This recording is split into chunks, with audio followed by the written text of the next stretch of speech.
So, the other night I was sitting there thinking, and I realized that my parents never gave me a compliment. The reason I was thinking is because I was thinking about when I was younger, I was painting for my dad as punishment. Or, painting a room that was ours, so I had to paint it. But anyways, my dad grew up in a tough situation, yes. So did my mother. But his compliments were backhanded. They were never actual compliments. I remember him telling me, you do that decent, but you could do it so much better. That's not good enough. It was never an actual compliment from his mouth to me. Actually, it was, you're never gonna amount to nothing. You're not good enough. This, and this ain't enough. It was never a compliment. When I was 12 and we moved to Georgia, I made honor roll for the first time I ever actually tried. Because I realized my brother got complimented when he made honor roll. Like, he got full on, oh, you're doing a good job, blah, blah, blah. And I was like, all right, let me see if I can even do it. So I tried. And I made honor roll. And none of my parents told me, good job, congratulations. Actually, what they said was, I knew you could do it, but you still didn't do it good enough. You really still have better grades than you. Yeah. And when I had my kids, I broke that chain. That and limits. I didn't put no limits on my kids. There is no limit. If you want it bad enough and you chase it hard enough, you're going to get there, no matter what it is. And I tell all my friends that.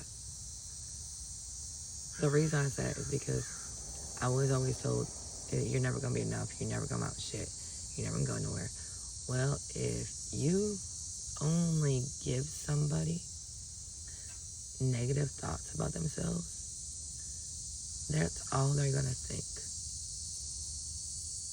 That's all they're going to understand. That's all they're going to know is love.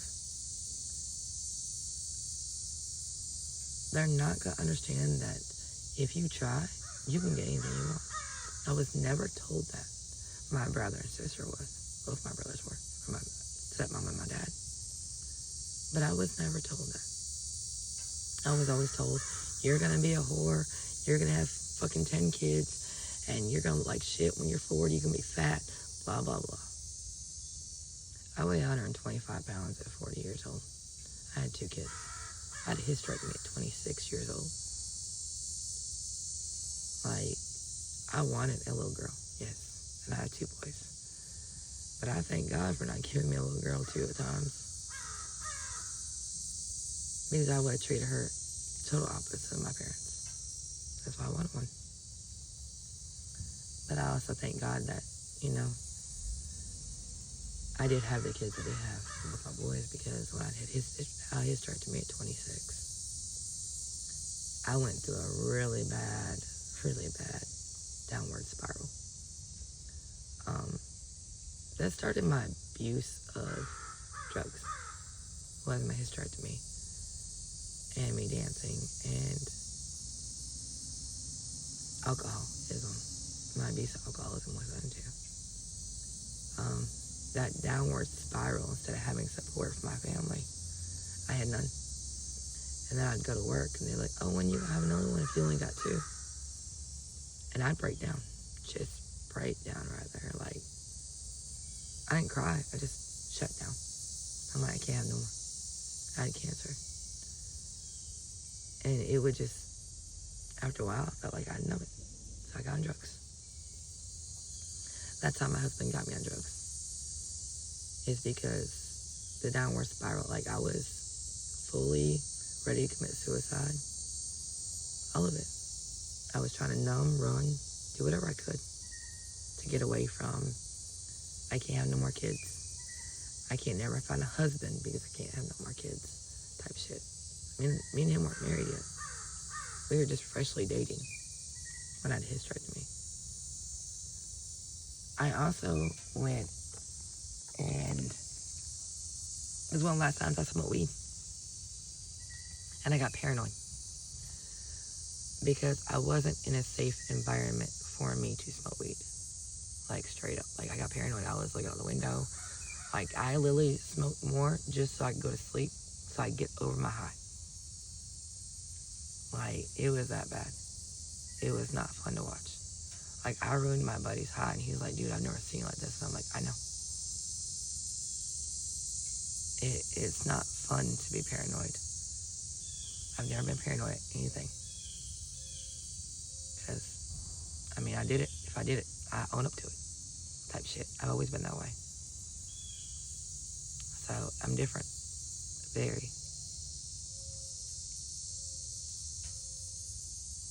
I quit any kind of drug use, including alcohol, 9 years ago, December 17th. And I do not want them. I don't want to run. I faced a lot of my fears. I faced a lot of my healing. And I did the healing 8 years after, 7 years after being clean. I decided to stop doing drugs. And no, I did not go to a rehab. I didn't do AA.